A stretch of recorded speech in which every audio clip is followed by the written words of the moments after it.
ছখানা box আর এত কম টাকায়।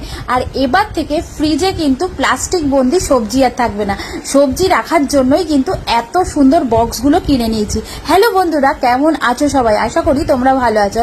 আমি তো ভালোই আছি, কারণ যখনই আমি শপিং করি খুবই হ্যাপি হয়ে যাই, আর সেই শপিংটা যখন তোমাদের সাথে শেয়ার করি আরও বেশি হ্যাপি হই, কারণ তোমরা ওই ভিডিওগুলোতে অনেক অনেক ভালোবাসা দাও। তো চলো আজকের প্যাকেটে কি আছে, কোথা থেকে কিনেছি, কত কম দামে কিনেছি, সমস্তটা তোমাদের সাথে শেয়ার করব। এই দেখো, ফ্রিজে সাধারণত আমরা প্লাস্টিকে করেই সবজি রাখি, এখনো পর্যন্ত আমার বাড়িতে তো তাই রাখা হয়। আর তোমাদের বাড়িতে কি রাখা হয়? তাহলে অবশ্যই কমেন্টে জানিও। আর আজকে আমি মিশো থেকে মাত্র 204 টাকা দিয়ে এরকম 6খানা স্টোরেজ বক্স কিনে নিয়েছি। আর এই বক্সগুলোতে এখন সবজি রাখবো, আর এখানে সবজি রাখলে নাকি বেশ টাটকাই থাকে। তোমরা এর মধ্যে কেটেও রাখতে পারো, আবার আমরা যে গোটা গোটা সবজি কিনে আনি সেটাও কিন্তু রাখতে পারো। তো আমার তো বাড়িতে মোটামুটি 3 জন থাকি, তো 3 জনের জন্য কিন্তু এই স্টোরেজ বক্সগুলো ঠিকই আছে। তবে যাদের বাড়িতে অনেক লোকজন তাদের জন্য একটুখানি ছোটই হয়ে যাবে।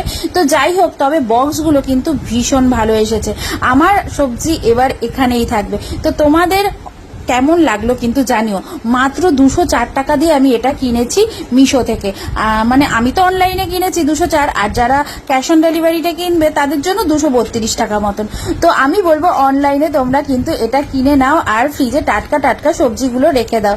তো যাই হোক, কেমন লাগলো আমার ভিডিও অবশ্যই জানিও। আর ভিডিওগুলো তোমাদের যে ভালো লাগছে সেটা তো তোমাদের লাইক আর কমেন্ট দেখে বুঝতেই পারছি। আরও নতুন নতুন এরকমই ঘর সাজানোর জিনিস নিয়ে কিন্তু আমি হাজির হচ্ছি কিছু দিনের মধ্যে। তো তোমরা অবশ্যই আমাকে ফলো করে রাখো, ফলো করে না রাখলে তোমরা কিন্তু অনেক কিছু মিস করে যাবে।